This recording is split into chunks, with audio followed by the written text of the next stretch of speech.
Alden, si Kath nga bang pinaparinggan during his recent interview? Shocking truth about kay Kath, alamin natin ito mga kasembreros. Tapos, ang kakulitan ni Alden mga kasembreros, yan at pang item sa vlog na ito. Unahin ko itong kakulitan ni Alden, no? Nag-drop ang, actually yung mga admins ni Alden at ang view.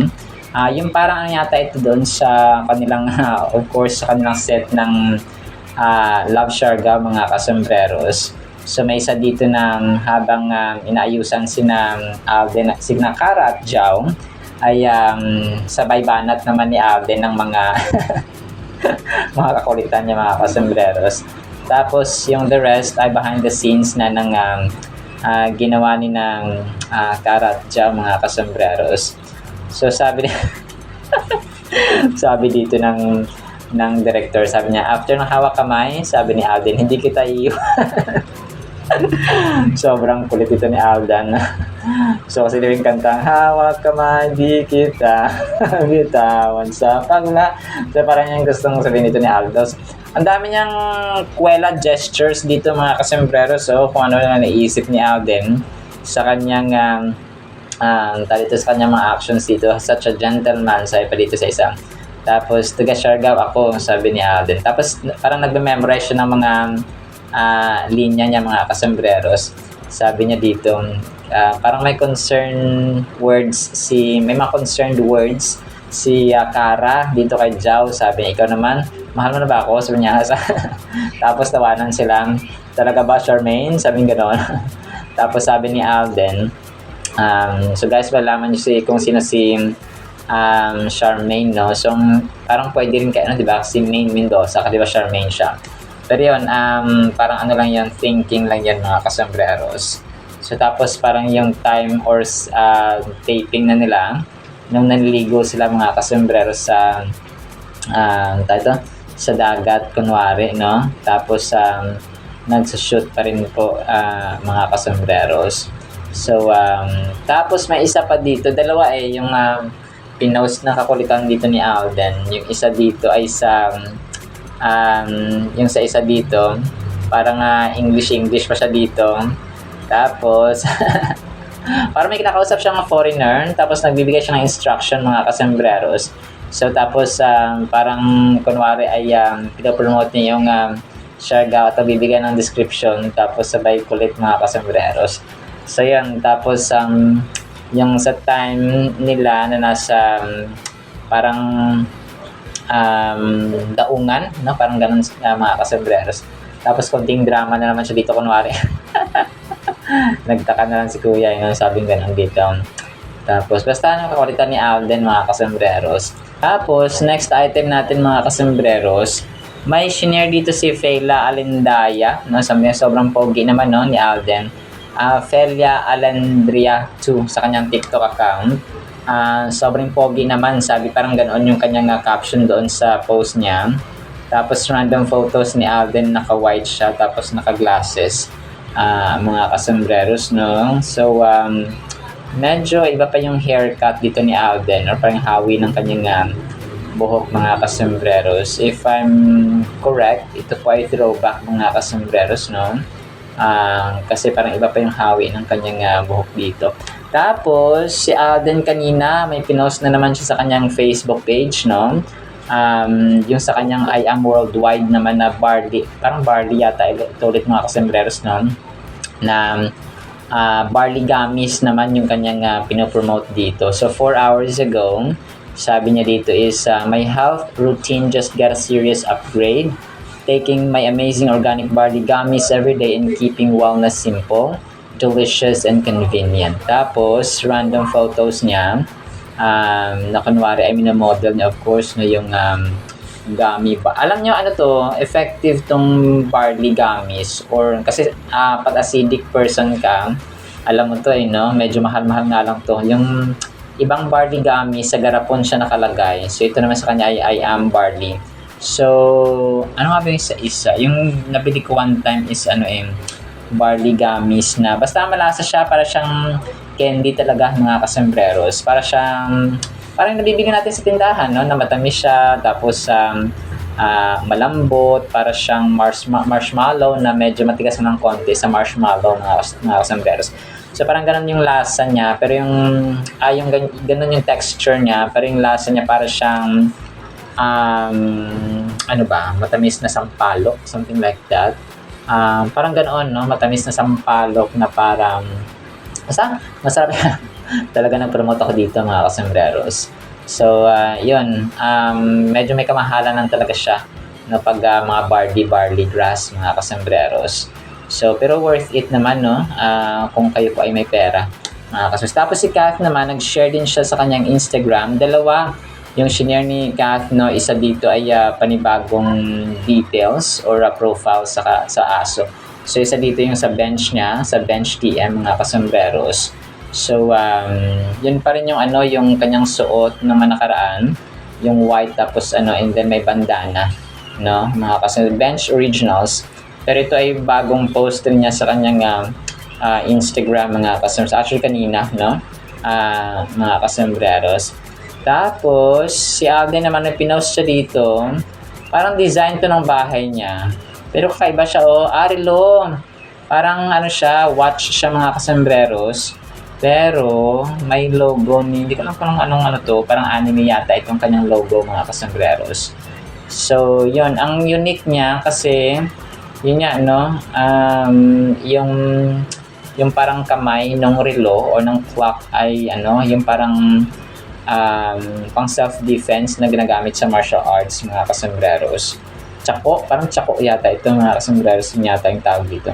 So, ang cute, no? Parang design ito sa kanyang bahay, mga kasambreros, na pinost niya sa kanyang Instagram story pa rin, mga kasambreros. Tapos ito, dito ko pala nalaman, kasi ito na shinare ng isang admin kanina sa TikTok.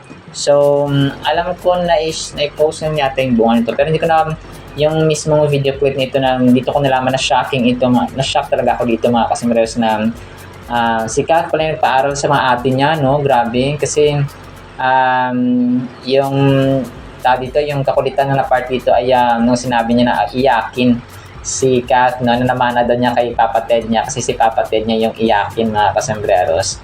So, dito naiyak na. Alam ko, throwback ito year 2021, no? 2021 or 2022 yata ito ginawa ni Papa Ted at saka ni Kath sa kanyang YouTube channel. Kasi dati nag-YouTube vlogs pa si Kath, yung everyday Kath nga niya. Tapos, ito ay na-post ng isang admin kanina sa TikTok. Tapos, nabigyan ng emphasis, mga kasambreros, yung si Kath pala nagpaaral sa mga ate niya. So, doon ka nalaman na parang yan yung tumatak sa akin na grabe pala, no? Napagtapos na talaga yung mga ate niya, mga kasambreros. So siya yung bunso, di ba? Pero she worked at a very young age. No? She started working at a very young age. So as early as at a young age of 7, di ba? No? 7 years old, mga kasambreros. So yun, parang sobrang thankful dito si Papa Ted na natupad yung gusto niya, and then nakapag-provide siya sa family, mga kasambreros. Nakatulong sa kanila. Tapos yung prayer lang dito at saka yung hiling ni Papa Ted ay good health lang, no, mga kasambreros. So, yan. Sabi niya, look at Catherine, no, iyakin pala. Sabi niya sa akin nagmana. Iyakin pala si Papa Ted, si Papa Ted pala, pinipigilan yung kanyang iyak dito, mga kasambreros. So, yung dream ni Papa niya ay healthy living lang, mga kasambreros. So, happy family, no? Ganun yung sasabi niya. Grabe si Papa Ted, no? Sobrang simple lang pala niya. Sabi niya dito ay ayun din ang sobrang magarbong buhay. Yung sobrang bongga or extravagant. Sabi niya, basta okay lang yung family, be happy. No? So, ito yung kanyang gusto. Tapos si Kath naman, yung anong sakripisyo yung ginawa ni Kath, no, for her family. So, sabi niya, tama naman daw yung sinabi ni Papa niya. Kasi dapat sa dreams nila na magkapatid, nag-adjust sila. Nag-iba yung way of living ng kanyang pamilya, mga kasambreros. So, biggest sacrifice yun sa kanila. Yun, basta very touching ito, no? Siguro napanood nyo na, hindi ko lang nabigyan ng emphasis, mga kasambreros. So, may mga siguro recently, sa present condition, sa present situation ay marami rin ng bago na mga priorities na, no? Kay Kath, mga kasambreros. So, tapos nag-sorry siya dito kasi yung aso ng kapitbahay doon nila nag-ingay na mga kasembreros. So, yun, yung dream pala ni Kathleen sa kanyang pamilya ay madala yung family niya sa iba't ibang destinations, no? Mga kasembreros. So, yung dito pa yung time na so 2022, mga 2021, no, something like that, ito mga kasembreros sa interview. Kasi sabi niya pa dito ay para matapos yung dream house, no? Na pangarap niya para sa kanyang pamilya, mga kasembreros. So, gusto niya ma-relax sila papa, no, and so on, mga kasembreros. So, play ko na lang ito mamaya para mapakinggan po ninyo, no, first hand. Tapos, ito, may isang fan dito, si Erin, mga kasembreros, si Munami. Parang pumunta siya doon sa wax figure ni Kath, mga kasembreros. Hindi ko alam kung sa Hong Kong na ito. Palagay ko sa Hong Kong or Makati pa ito. Kasi kahapon lang niya pinost So, posing-posing din siya. Tapos, parang ginaya niya yung suot ni Kath na white din, mga kasembreros. So, ang cute lang na naging fangirl. Si Munami, mga kasembreros. So, yun po. Tapos, major item tayo, no? Ito yung time na parang may nagsabi, kasi sabi ni Alden dun sa previously na napakinggan natin na video niya with scene or sa view, mga kasembreros, ay yung parang ayaw niya sa character ni Zhao na parang alam mo parang yung always trying, no, na to patch things up, mga kasembreros, trying to build what's already broken, kasi nga, di ba, broken hearted siya, at saka basag na yung kanyang relasyon kay Ali, mga kasembreros. So, yun, sabi niya, hindi kasi ako ganun, no, parang wala na, tapos binabalik-balik mo pa, parang ganoon, mga kasembreros. Sabi niya, so madali akong kausap. It's really in every relationship na it's almost matter of we're on the same page pa. So, kung hindi na, si Zhao kasi, unlike with Ali, feeling ni Alden, no, kay Zhao, mga kasosay, that was too much, no, kasi parang iniwan ka na, tapos babalik-balikan mo pa rin, mga kasosay. Sabi niya, I will not do that. No, hindi niya daw gagawin yung kagaya ng ginawa ni Zhao, na nanuyo pa rin kay Ali, mga kasembreros. So, Zhao has reasons, mga kasembreros, but masakit na realization, but one way or another, he has to accept reality, sabi niya dito. So, pwede ko itong i-play mamaya, mga kasembreros, no, again, kung gusto niyo pong mapakinggan. So, dito nag-ugat yung kasi may nag-comment sa video na ito, mga kasembreros, na isang fan. Sabi niya dito, si Catherine ang pinagtutungkulan yan, sabing ganoon ni Presi de la Rosa, mga kasembreros, no, one day ago. Tapos, sumagot naman si Vilma Bala. Sabi niya, sorry pero hindi po. Meron na silang 5 years na anak ni May. So, ito nakakatawa, no? Si Maine Mendoza talaga yung niisip nilang asawa ni Alden, mga kasembreros. So, si Nanay Vilma, siguro matanda ito si Nanay. Happy wife, happy life, mga salitang binabanggit na isang masayang husband. Congratulations, Mr. and Mrs. Richard Maine Focus Jr. So, si Maine Mendoza. So, palagay ko hindi naman ito, mga kasembreros, na patungkol kay Kath, no, or kay someone, mga kasembreros, or sino man dyan. Yung itong kanyang sinabi dito na parang parang naputol na yung relasyon nyo. So, hindi na pwedeng, alam mo yun, parang balik-balikan, mga kasembreros, na kasi never naman naging sila ni Kath, no? Parang siguro sa ligawan stage or sa panunuyo stage, pwede, no, mga kasembreros, pero to the point na naging sila officially ay hindi naman. So, tingnan na natin, no, kung magkakaroon pa sila ng project at magka-developan ulit, mga kasembreros. So, grabe, no, talagang inabangan ng napakaraming tao kung sino ba talaga ang makakatuluyan ni Kath, mga kasembreros, at saka ni Alden din, no? Kasi nasa right age na sila, no, mga kasembreros, pero wala pang, alam mo yun, wala pang official na statements or official na decision na ako mag-asawa, ako ganito, ganyan. So, wala pa rin po, mga kasembreros. So, sila nilang ang, alam mo yun, bahala at nakakaalam in the future. So, of course, no, si Lord, mga kasembreros. Tapos, si Kath naman, pinost niya pala ito sa kanyang Instagram din po. yung yung profile mismo ni Kibo, no, mga kasembreros. So, si Kibo, yung pinost natin kanina na aso, sabi niya dito ay parang may profile sila na binigay. Si Kibo is male, 3 months old na nga kasembreros. Kibo is a sweet puppy who was found on Tomas Arguelles Street in Quezon City. Tied up inside a sack and left to do. So, left to die, mga kasembreros. He was covered in maggots. Grabe, nakakaawa naman ito. Grabe. Pero adapt me, sabi dito, maggots and in need of urgent care. So, thankfully, a kind sponsor stepped forward to support the Kibo and make sure he gets the care he needed or he needs as he begins his recovery. So, yan, mga kasus, nakakatuwa naman at na-recover na si Kibo, mga kasembreros. Tapos, last item natin, prayer or panalangin, of course, no, ni Phenomenal Box Office Cinema King na inaabangan din po natin, mga kasus. Sabi ni Alden ay, Dear God, thank you that you are good, that you are love and light, and in you there is no darkness at all. Your goodness and faithfulness are beyond anything I can fully comprehend. You are constant, unchanging, and always true to your word. God is light, and in Him there is no darkness at all. Grabe na ito, 1 John chapter 1 verse 5 ito, mga kasembreros. Help me to live in the light of who you are today. Let your goodness shape my thoughts, my words, and my actions. Remind me to trust in your faithful character no matter what I face. And help me to reflect your love and light to everyone around me in all that I do. In Jesus' name, Amen. So, Amen and Amen, Pops Alden. So, yun naman po sa ating ka-10 items. Ipi-play ko po itong mga videos, ha, na inyo pong papakinggan. And then, ang Word of God ay dun sa pinakaunang vlog natin for today. Isang pinagpalang araw po, ha, sa bawat isa. Kami from Barangay Malasita. Purok 5. Paring galing.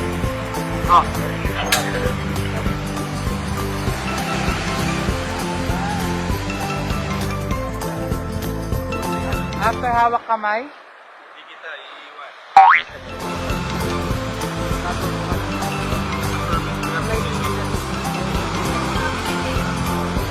isang relax muna. Taga-Siargao ako. Yun? Itong dagat na to. May mapano ka dyan. May mapano ka dyan. Oo naman. Mahal mo na ba ako? Talaga ba, Charmaine? Talaga ba, Charmaine? So guys, malalaman nyo kung sino si Charmaine pagka soon. Very soon. So you, ikaw yung Tumakas ka pa Siargao, going to Manila, and then ako naman tumakas from Manila going to Siargao. So it's like one of the opposite sides of the same coin, no?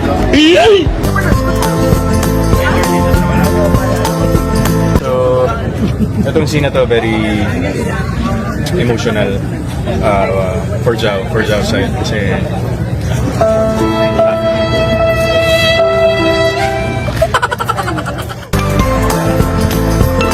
After hawak kamay, hindi kita iiwan. But one thing I don't like about him is he's always trying to patch things up, trying to build what's already broken, na hindi kasi ako ganun as a person. So, madali akong kausap. So, it's really, I mean, in every relationship naman, it's always a matter of, are we on the same page pa or not? Then that's it. Si Joe kasi, like with Ali, like yung story niya with Ali, feeling ko that was just too much. I will not do that to someone. Pero siguro he has his reasons dahil, yun nga, di ba, fiancé na niya si Ali, ganyan. But yun lang, masakit siyang realization. But one way or another, he has to accept reality. Satisfy ka, kasi pag na-satisfy ka na sa sarili mo, happy ka na. Yun ang importante, yung maging happy ka lang sa buhay. Tapos, nakikita ko naman, because of Catherine, Nagpupudal pa ito, may iyak na. Ano ba to? tumaas naman yung level ng aming living because of her. Napag-aaral niya, yung napagtapos yung ibang kapatid niya because of her. Kanya thankful kami na natupad din yung gusto niya. Nakatulong sa amin, napakalaking tulong. Kung iba siguro, baka lumaki na ulo ni Catherine, pero look at Catherine. Iyakin. Iyakin pa rin yan. Sa akin man na yun. Ikaw na binipigilan mo Sa akin man na sa akin yan. Okay. So, yung dream mo, Papa, ano ulit yung sabi mo, dream? Pakiulit. Ang dream ko, healthy living lang. Happy family because of the healthy living. Ayoko na masyadong magarbong buhay. Gusto ko, okay lang siya. Basta be happy, always. Always choose to be happy. Okay, ako sagutin ko, ano ba sabi niya? Anong sakripisyo? So, tama naman yung sinabi ni Papa kanina. Kasi, dahil sa dreams namin magkakapatid, nag-adjust sila, nag-iba yung way of living. So, that's the biggest sacrifice. Pinili nila yung dreams namin. Just to support us. And, ano ang dream mo, Pap? Anong dream ko para sa family? Of course, madami akong dreams. Para sa family, ang dami ko pang gustong puntahan namin, ang dami pang gustong... Sorry, yung aso ng kapitbahay namin nag-iingay ulit. Diyos ko, ano ba to? Personally, ako, yan nga, ang dami ko pang... Gusto ko sila dalhin sa maraming lugar na yung mga napuntahan ko, mga na-experience ko, gusto ko ma-experience din nila. And of course, lastly, yung goal ko naman kung ba't ako nagtatrabaho ng sobrang ngayon is for the dream house. Yun talaga yung pinagtrabahuhan ko from the start. And gusto ko mas ma-relax sila, Papa. Alam mo yun, more than me, yung dream house ko na yun for Mama and Papa para pag tumanda na si Papa or mas tumanda pa siya konti, yung mas relax na siya doon, wala na siyang iisipin, mag-garden na lang siya, ganyan. Yung mas comfortable living and yun nga, parang simple pa din. Yun naman, kasi ayaw din naman namin ng too much, hindi din okay yun. But yun, more than anything, gusto ko healthy lang sana lahat. So, yun, kailangan bantayan yung mga kinakain and just to stay happy kasi sa dami na nangyayari ngayon, ang laking bagay ng core mo, which is your family.